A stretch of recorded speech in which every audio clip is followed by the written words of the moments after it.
Yes, bonjour à tout le monde, bienvenue dans cette vidéo d'analyse du marché des cryptos du 19 octobre 2021. Avant toute chose, avant de commencer cette vidéo, si tu n'es pas abonné, n'hésite pas à t'abonner, à nous mettre un like, un commentaire pour le référencement et en même temps me donner dans les commentaires les tokens, les cryptos que tu aimerais que j'analyse dans les prochaines vidéos. Alors, pour le coin screener d'aujourd'hui, donc on a tout simplement un Bitcoin qui, on ne peut pas dire ni recule ni avance, qui se stabilise aux alentours de 62 000 dollars. On a également un Ethereum qui, lui, se stabilise aux alentours des 3 800 dollars. Et puis, on a globalement un marché qui reste assez neutre, très peu de variations, très peu de volatilité pour l'instant. On a quelques petites performances du côté de Fantôme ici qui poussent à peu près 12%. On a un petit 3,74% sur Harmony. Et puis voilà, on a aussi un petit Zcash qui fait à peu près du 5%. Donc voilà, pas de grosse performance aujourd'hui. C'est un peu mou, un petit peu attentiste, peut-être par rapport justement à la news sur l'ETF Bitcoin. Peut-être que le marché justement attend cette news justement pour pricer la news une fois que ça sera sorti. Donc voilà, rien de plus à dire pour l'instant. On verra sur l'analyse technique, c'est un petit peu similaire. Donc rien de bien particulier. Au niveau des news, donc on a une première news qui est au niveau de l'intérêt ouvert et de l'effet de levier. Donc c'est Glassnode ici qui nous dit que l'intérêt ouvert a explosé durant le mois d'octobre. Donc l'intérêt ouvert, si vous ne savez pas ce que c'est, ça correspond au nombre total de contrats dérivés en cours, dans le cas ici donc sur Bitcoin, qui n'ont pas été réglés. Et ils nous disent donc tout simplement que cet intérêt ouvert, il est en hausse de 107%, donc un peu plus de x2, soit 6,3 milliards de dollars depuis le creux de septembre. Euh, donc il y a, comme il le dit ici, de plus en plus d'argent qui afflue vers les produits dérivés Bitcoin. Bon, ça, c'est pas une surprise pour nous. Je vous en avais parlé avec l'ETF. Je vous avais dit, l'arrivée d'un ETF, c'est un bon et un mauvais, enfin une bonne et une mauvaise nouvelle, puisque bah, ça va faire rentrer de l'argent de plus en plus dans des produits dérivés et non plus dans l'actif en lui-même. Ça, vous le savez, on en a déjà parlé plusieurs fois. Et Glassnode ajoute également que le volume d'options sur Bitcoin est également élevé, atteignant un pic de 1,5 milliard de dollars par jour la semaine dernière.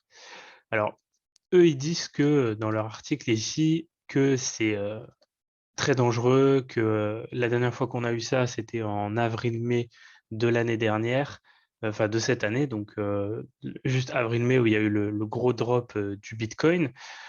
Bon, j'aime pas trop les comparaisons comme ça, puisqu'on n'est pas dans les mêmes phases de cycle. On n'est pas dans les mêmes cycles, on n'est pas dans les mêmes phases. On ne peut pas comparer avril-mai 2021 à septembre-octobre, sachant que avril-mai 2021, on était sur une surchauffe du marché, on était sur une hausse quasi en flux tendu depuis décembre. Donc forcément, ce type de signaux sur un marché en surchauffe, bah, comme disait la pub, ça fait des chocs à pic. Ici, bah, c'est pas forcément le cas, donc je pense que les deux situations ne sont pas à comparer. Maintenant, c'est intéressant de le prendre en compte et d'avoir ça en tête, surtout que sur l'analyse technique, on sait qu'on est sur des zones charnières. Et donc, c'est intéressant d'avoir aussi ce point de vue plus on-chain dans notre tête et de le prendre en compte. Deuxième news, c'est le nombre d'adresses qui détient plus d'un ETH qui atteint un nouveau record. Donc, on est maintenant à 1,34 million d'adresses qui détiennent au moins un Ethereum, donc au minimum un Ethereum, ce qui est quand même énorme. On voit ici sur le graphique de Glassnode que bah, tout simplement, donc c'est la courbe bleue, elle est en nette évolution. Hein, c'est assez parlant. Donc en nette évolution, ouais, depuis 2018, on voit qu'il y a eu un bon petit pic en 2021. Il précise ici que du coup, en début d'année, Ethereum comptait un peu plus d'un million d'adresses, avec au moins un ETH, et ça fait donc du coup 300 000 adresses supplémentaires en 2021. Donc c'est quand même énorme, hein, ça fait presque un tiers de ce qu'il y avait au préalable. Euh, Ils précisent ça et ils expliquent ça par le fait qu'il y a de plus en plus d'investisseurs institutionnels qui rejoignent l'ETH, donc le marché de l'Ethereum, Et en plus de ça, donc, des nombreux fonds de couverture et des investisseurs professionnels qui ont intégré le secteur de la crypto dans son ensemble. Donc, on a de plus en plus, et ça, on l'a déjà dit par le passé dans plein de vidéos, vous vous rappelez de toutes les news avec George Soros, les banques, etc., qui investissent, on voit qu'il y a de plus en plus d'investisseurs institutionnels qui se positionnent, et donc forcément, bah, s'ils se positionnent sur Bitcoin, ils se positionnent également sur Ethereum, et ça fait grimper le prix du token, le prix de la crypto, et en même temps, ça fait monter le nombre de portefeuilles qui détiennent au minimum un Ethereum. Et également, une news qui est en faveur de ça, c'est l'afflux de demandes pour la création d'un ETF sur Ethereum. On sait qu'il y a eu énormément de demandes qui ont été faites pour un ETF sur Bitcoin. C'est en train d'être validé, pas pour la totalité des demandes, mais pour en tout cas celle de CoinShares. Ici, bon, on voit que sur Ethereum, ça va arriver aussi. Il va y avoir aussi des demandes d'ETF, ça c'est évident, puisque bah, c'est la deuxième plus grosse crypto-monnaie. Et donc, si Bitcoin a un ETF de validé, pourquoi pas Ethereum? Il n'y a aucune raison que ce ne soit pas le cas. Donc, évidemment, ça fait partie aussi de la hype qui permet de faire monter le prix du token et l'adoption de la crypto. Je n'arrête pas de dire token, mais c'est crypto. Et puis également une forte augmentation du nombre d'adresses uniques sur le réseau. Ce nombre est actuellement estimé à 172,8 millions, soit plus du double de ce qui était en janvier 2021. Donc je pense encore, moi, que Ethereum est sous-estimé par rapport, enfin pas par rapport, mais en soi par rapport à Bitcoin, oui, mais sans comparer, je pense que Ethereum est encore sous-estimé et que ce serait pas du tout étonnant de voir un Ethereum venir tutoyer les 8 000, voire les 10 000 dollars dans quelques mois, voire quelques années pour les plus pessimistes. Dernière news, c'est tout simplement Tether qui est sorti d'affaire par rapport à la poursuite judiciaire ou juridique qu'il y avait avec la SEC et la CFTC. Donc, ici, il précise que donc, la Commodity Future Trading Commission, donc la CFTC, vient de publier un avis dans lequel elle affirme n'avoir détecté aucun problème dans les opérations actuelles de Tether. Donc, c'était le sujet sur Tether, c'était de savoir est-ce qu'ils avaient les réserves qu'ils prétendaient avoir par rapport au stablecoin USDT. Bon, bah, la réalité, c'est que ici, ils n'ont pas trouvé de problème par rapport à ça. Ils n'ont pas trouvé d'informations, de preuves qui venaient pouvoir infirmer cette théorie. Donc, effectivement, Tether est sorti d'affaire. Mais ce qui est assez bizarre, c'est que ils leur ont quand même infligé une amende de 41 millions de dollars pour avoir prétendu que l'USDT, donc le stablecoin USDT, était soutenu par le dollar américain, entièrement soutenu. Donc, ouais, ils leur ont mis une amende juste pour ça. Bon, ça n'a pas de sens. Ils ont rien trouvé, mais ils leur mettent quand même une amende. C'est bon, faut pas chercher plus loin. De son côté, la société a réitéré qu'elle maintient continuellement des réserves entièrement garanties, ce qui n'a pas été refusé par l'avis de la CFTC. Donc, bon, très très bizarre, hein, l'épisode Tether. Une fois, on a des doutes, une fois, les doutes sont levés, mais il y a quand même des amendes qui tombent. Il y a toujours la suspicion autour du fait qu'ils détiennent de la dette d'Evergrande, ce que eux enfin, ce que eux réfutent pour le coup. Donc on nage clairement dans cette situation. Pour l'instant, ce que je retiens moi personnellement, c'est que bah, la CFTC n'a rien trouvé et c'est voilà, c'est pas n'importe qui. Si eux n'ont rien trouvé, c'est que clairement bah, il n'y a pas il y a pas de soupçon à avoir sur Tether. Maintenant, ce qui peut être intéressant, c'est de ne pas détenir tous ces stablecoins dans la même réserve. Donc pas tout en Tether, pas tout en BUSD, pas tout en DAI, pas tout en USDC, mais de varier, d'avoir peut-être 50% en USDT, 50% en BUSD ou en USDC pour bah, tout simplement diversifier. Et comme ça, s'il arrive un jour un problème à Tether ou à Binance ou à Coinbase, bah, vous n'avez pas tous vos USDT dans la même réserve, on va dire. Au niveau de l'analyse technique, alors on va passer rapidement sur Bitcoin et Ethereum, puisqu'après, j'aimerais tout simplement analyser vos tokens. Donc, on va voir ça très rapidement. Rien n'a changé par rapport à la dernière vidéo, toujours deux possibilités. Soit on va venir retracer par rapport à la prise de cette liquidité et donc avoir notre retracement par ici, voire un peu plus haut peut-être. En tout cas, on va venir retracer une partie de ce mouvement haussier. Donc, on pourrait par exemple revenir, hop, on pourrait revenir par exemple sur les 0,5 ou les 0,38,2, d'accord? Donc, dans cette zone par exemple. Si on s'enfonce, on pourrait revenir tester les 0,618, 0,71. On sait que c'est une zone assez puissante. À l'inverse, si ce scénario ne se produit pas, on ira tout simplement casser ici donc l'ATH et là on aura du coup la correction après. D'accord?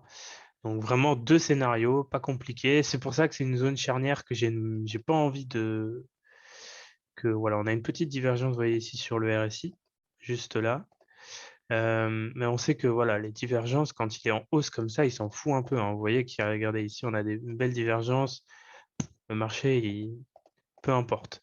Donc, j'aime pas cette zone. Moi, je n'opère pas là-dedans parce que en fait, c'est charnière. C'est-à-dire que comme on l'a vu avec les news tout à l'heure par rapport aux données de Glassnode, c'est charnière parce qu'il peut à la fois y avoir un dernier push, une petite poussée un peu inexplicable et après on aura boum le retracement, soit ça peut directement retracer tout de suite.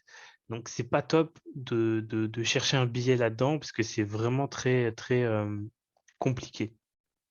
Donc pour l'instant je reste en retrait et j'attends de voir ce qu'il va faire.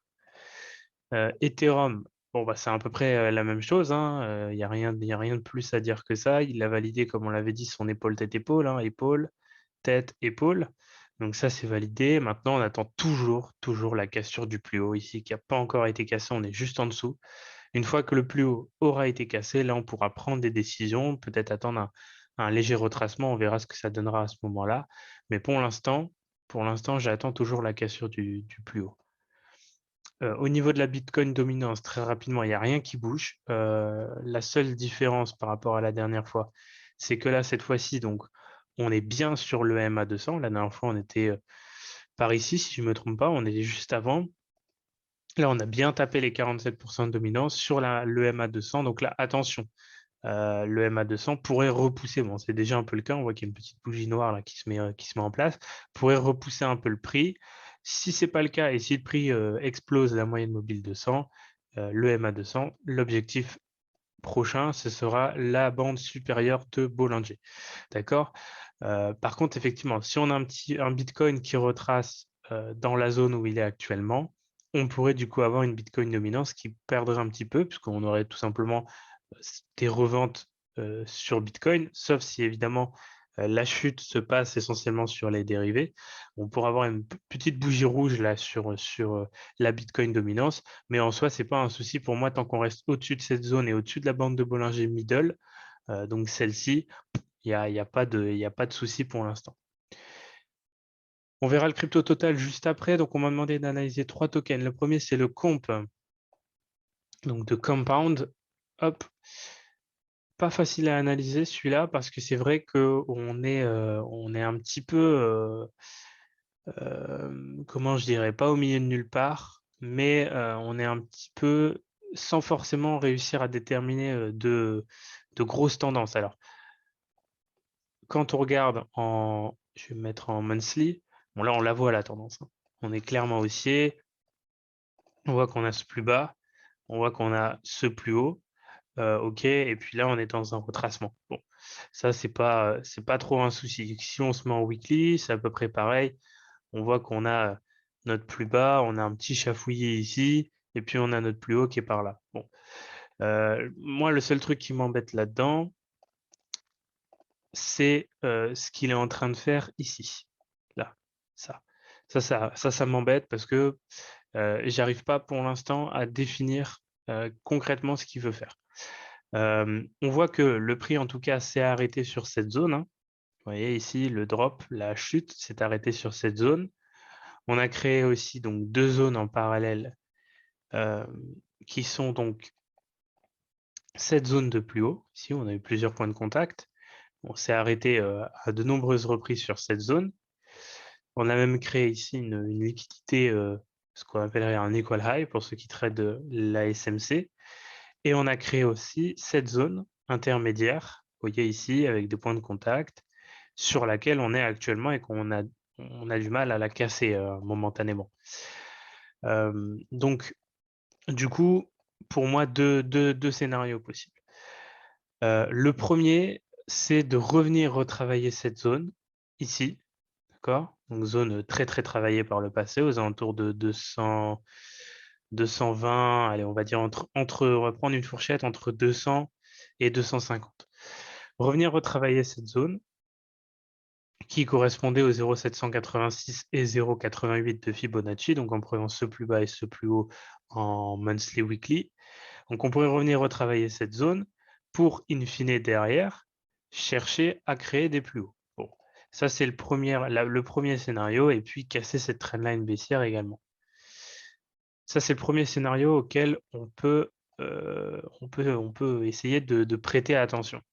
Sachant que si on regarde ici notre ami le RSI en weekly, on voit qu'on est toujours dans la zone de neutralité. Donc on n'est pas à l'abri de faire une sorte de double bottom tant qu'on n'a pas réellement cassé cette zone de neutralité, qu'on n'est pas repassé vraiment en dessous, on peut toujours encore imprimer un double bottom. Donc ça, c'est quelque chose qui est encore possible. C'est à prendre en compte dans notre raisonnement.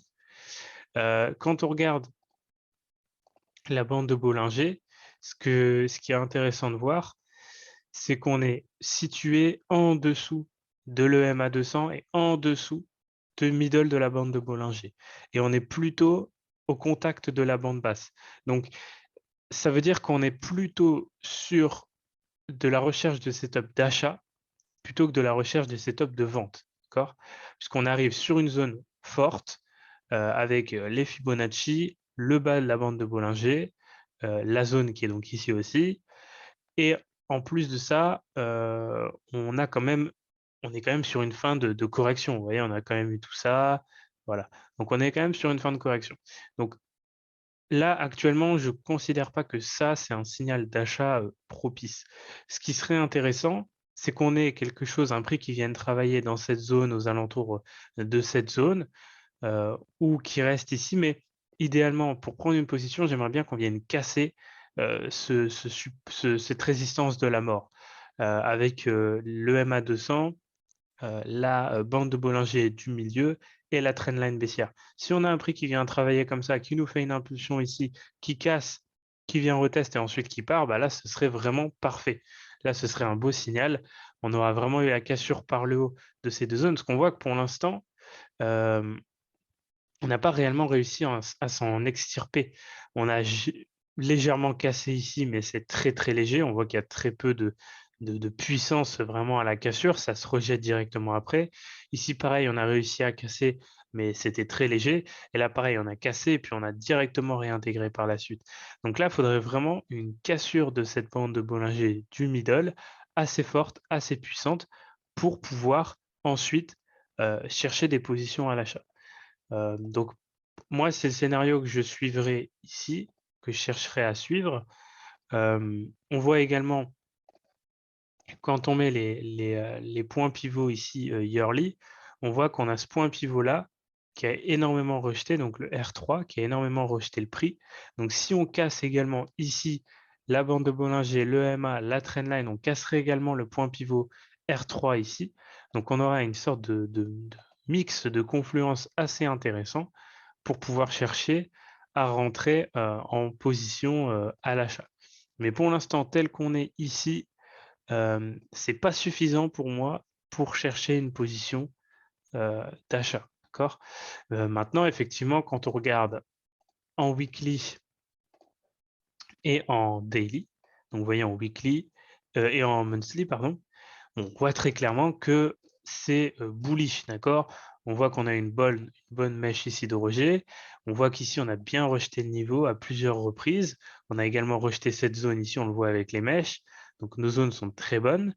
Maintenant, on voit que c'est bullish. Tant que ce plus bas n'est pas cassé, il n'y a aucun souci sur le fait de chercher des setups d'achat. Et actuellement, les setups d'achat sont intéressants dans cette zone. Donc, si on y revient, là, ça peut être intéressant de chercher un setup d'achat pour pourquoi pas travailler une sorte de double bottom en monthly. On aurait donc notre premier bottom ici, le pullback, le deuxième bottom, pour ensuite la continuation. C'est normal que ça fait des petits vagues comme ça, parce que je suis en monthly et que je dessine en monthly. Mais globalement, ça, si vous voulez un petit peu voir peut-être un peu mieux en weekly, ça pourrait donner quelque chose comme ça. Ici, une première vague, la correction, on vient retester la zone, donc deuxième bottom, et ensuite on repart. Voilà un petit peu pour mon analyse. Pour l'instant, je reste un petit peu plus en retrait par rapport à ce token, mais effectivement, le token est intéressant, l'analyse est intéressante. Le deuxième qu'on m'a demandé d'analyser, c'est le Shiba. Alors, non pas que ça me fasse plaisir, mais bon. Enfin, ça me fait toujours plaisir d'analyser, mais c'est pas un token que je porte dans mon cœur. Bon, sur Shiba, on a eu une grosse accumulation ici, une phase de range, une phase où il se passait pas grand-chose, et là, on a une belle accélération. On avait eu quelques pics de volume par ici et par ici. Euh, si je peux le regarder, je vais vous mettre ça.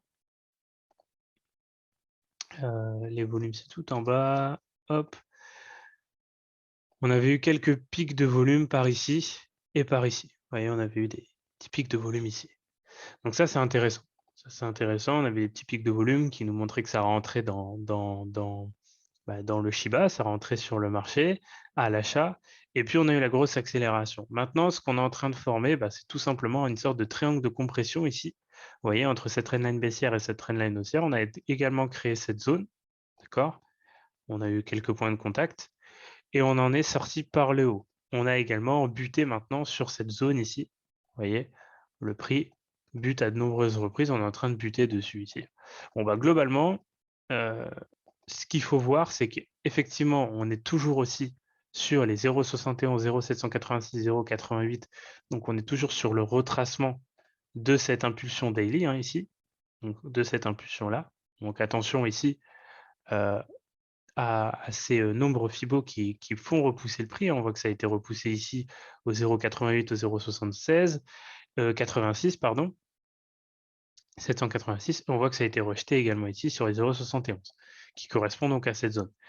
Donc maintenant, ce qui serait intéressant de chercher, c'est tout simplement de la cassure de cette zone et pourquoi pas chercher un setup d'achat pour ensuite aller chercher donc nos zones en extension, pardon, qui sont les 1,27, les 1,61,8 et ensuite les 2,618. Voilà un petit peu. On a le MA en couverture ici, donc le MA 200 en couverture juste en dessous, et on a notre bande de Bollinger daily juste en dessous également en couverture. Donc attention, on n'est pas à l'abri aussi d'un prix qui revienne tester cette zone, voire pourquoi pas revenir tester cette zone de plus bas, où il y a le MA 200 et la bande de Bollinger. Maintenant, avec une cassure par le haut d'un triangle de compression, ça serait quand même assez particulier, surtout qu'on voit qu'ici, avec ces mèches-là, les acheteurs ont bien repayé la zone. Mais bon, ça reste une possibilité. Et on voit que la bande de Bollinger supérieure est à peu près au niveau des 1,27. Donc ça nous donnerait donc une première extension à 1,27. La dernière analyse qu'on m'a demandé de faire, c'est donc le XRP. Donc pareil, pas un token dont je suis extrêmement fan, mais bon, vous me demandez, je m'exécute. Alors, weekly, ce que ça nous donne en weekly, très simplement, on a eu pareil, une phase de grosse phase d'accumulation juste ici. Le prix est sorti par le haut de cette phase d'accumulation. On a créé dans un premier temps une zone ici, là, juste ici, donc on a plusieurs points de contact. On a créé cette zone sur laquelle on est venu se réappuyer dans un premier temps avec la chute de avril-mai. Ensuite, on s'est réenfoncé. On a créé une sorte de petite accumulation ici avec une petite trendline. On est venu accumuler, vous voyez ici sur l'EMA 200 en 3 jours, donc en daily 3. On est également venu se réappuyer sur les 786 de retracement, donc de toute cette impulsion en weekly. On est reparti à la hausse suite à cette accumulation ici, à ce double bottom. On est venu retester, donc du coup, on est venu créer cette trendline. On est venu également créer cette petite trendline haussière. Et globalement, on est venu un petit peu, on est en train de travailler cette zone. OK. Bon, maintenant, qu'est-ce que le marché est en train de nous donner? Ce que le marché est en train de nous faire, c'est qu'on a actuellement donc cette impulsion, on a un petit travail en double bottom, et là, on est en train de travailler autour de cette zone. Ce qu'on voit ici, c'est qu'on a une épaule tête-épaule. épaule, tête, épaule, en construction. Donc ça peut être intéressant si on a une nouvelle branche, une nouvelle impulsion haussière, de pouvoir justement donc terminer cette épaule, tête, épaule avec l'impulsion haussière. On voit également qu'on est sur une zone. Je pense que vous le voyez, hein, on a cette zone, on a ce travail ici, on a ce travail là, on a un travail ici, on a un travail également ici, encore une fois ici, vous voyez là. Et là, on est en train de retravailler également la zone. On a également couvert par le MA200 juste ici qui vient coiffer le prix, d'accord? Donc très intéressant à ce niveau-là. On voit que si on rajoute la bande de Bollinger en weekly, boum, on a également, comme pour Ethereum, hein, ça ressemble vachement au graphique d'Ethereum par rapport à cette petite structure là où on avait la bande de Bollinger et le MA200 juste en dessous. C'était Ethereum ou Bitcoin, je me souviens plus, c'était peut-être Bitcoin. Peut-être Bitcoin. Bref, peu importe. Ici, on voit qu'on a le MA200 en couverture et le middle de la bande de Bollinger. Donc, idem, très, très, très, très positif. On voit que le marché est soutenu par ces deux supports dynamiques. Maintenant, moi, ce que je chercherais du coup, c'est de se dire, OK, soit le prix va valider l'épaule tête épaule et va tout simplement, suite à cette zone, venir rechercher la bande de Bollinger supérieure, donc ce plus haut également, et peut-être venir rechercher la trendline haussière ici. Soit on va se réenfoncer, revenir travailler ici le MA200 et le middle de la bande de Bollinger, et ensuite chercher donc l'ascension, la petite hausse suite à ce contact. D'accord? Bon, ce qui ferait une épaule tête épaule un peu bizarre si on revient jusque-là, mais ça peut encore être valide tant qu'on casse pas la tête ici. OK? Donc voilà ce que je chercherai un petit peu, soit directement un signal d'achat ici, soit un signal d'achat un peu plus bas si le prix continue de ramper pour venir retester cette EMA 200 et bande de Bollinger middle. Hop. Au niveau du crypto total, donc incluant le Bitcoin, bon, même chose que la dernière vidéo, on est toujours dans cette zone. Maintenant, ce qu'on doit surveiller, c'est attention au potentiel retracement. Et également, même si on casse la zone, attention au potentiel retracement. D'accord? Là, on est vraiment plus sur ce type de scénario. Et pour le crypto total des altcoins, bon, pareil, pas grand-chose à dire non plus. On attend toujours de vraiment revenir dans cette zone pour chercher des signaux de vente. Pour l'instant, on n'y est pas encore. Vous voyez, on est toujours en train de créer nos plus hauts, hein, ça, toujours la même chose, mais on n'est pas encore concrètement dans cette zone pour vraiment attester qu'on y est arrivé et que on peut se mettre à chercher des retracements. On voit en tout cas que le crypto total des alts a un peu plus de mal, ce qui montre quand même que Bitcoin est en train de leader le marché. J'en ai terminé avec cette analyse du marché pour aujourd'hui. N'hésitez pas à me dire dans les commentaires si vous avez apprécié les analyses des tokens que vous m'avez recommandés. N'hésitez pas à me recommander des tokens si vous en avez ou des cryptos. Quant à moi, je vous dis donc à jeudi pour la prochaine vidéo d'analyse. Portez-vous bien, faites attention à votre portefeuille et on se retrouve jeudi.